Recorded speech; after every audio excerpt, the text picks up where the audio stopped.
So like many people, one of my biggest fears is the passage of time. And it feels like every year time's just moving faster and faster as we're getting older. And it's scary because I often look back on previous times, a few months before or a few years before, and it genuinely feels like it was just last month or like yesterday. And what if the next time I'm pondering how much time has passed is like when I'm old and I have wrinkles on my face? Anyways, I was trying to look for a solution to how to make time move slower in a sense, and how to not have the days bleed together as much so that I can actually process my life. Because the last thing I want is for my life to, pass before my eyes. So I found that mainly there's two things that have been helping me, and this is a work in progress for me still. But the first of which is something that I've been doing for a while, but I never realized could be applicable to this problem. And that thing is meditation.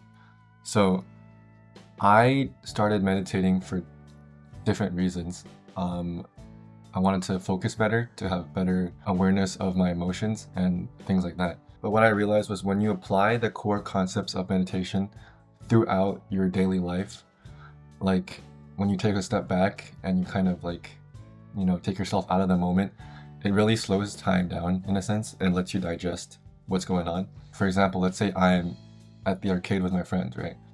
And I'm having a great day, and it just seems like time is passing by so fast. But what I can do in that moment, and what I've been trying to do more, is to just take a few deep breaths and to take myself out of the moment a little bit and to really process, what's really happening right now.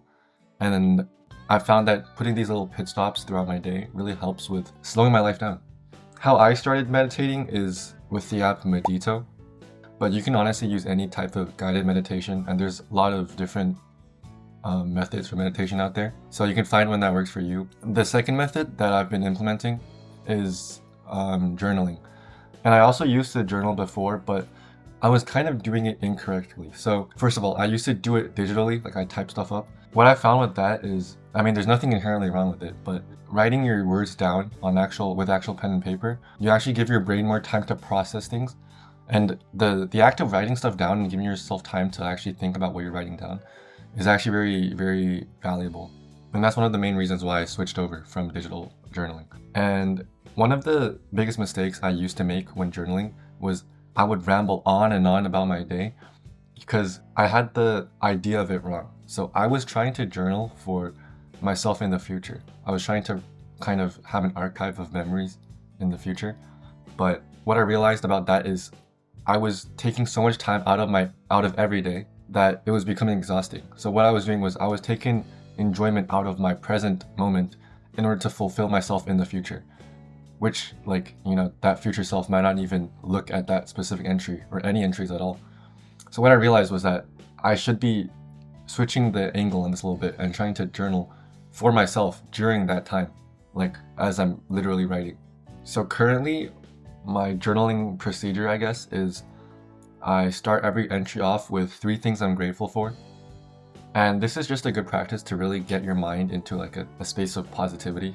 And this is not really related to the topic, but I still do it nonetheless because I think it's really great to really be appreciative of the things you have in life.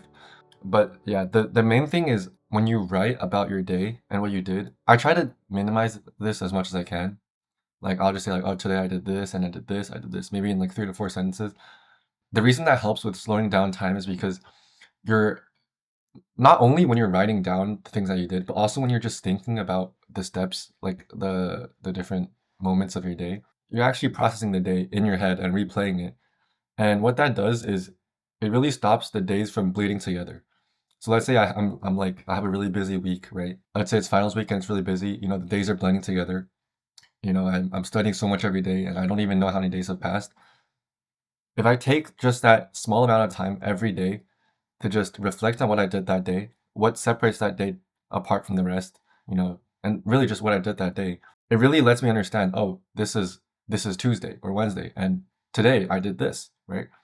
I kind of slow down and reflect on what has happened instead of just living my life on autopilot. So yeah, meditation and journaling, those are the 2 things that have been helping me slow my life down.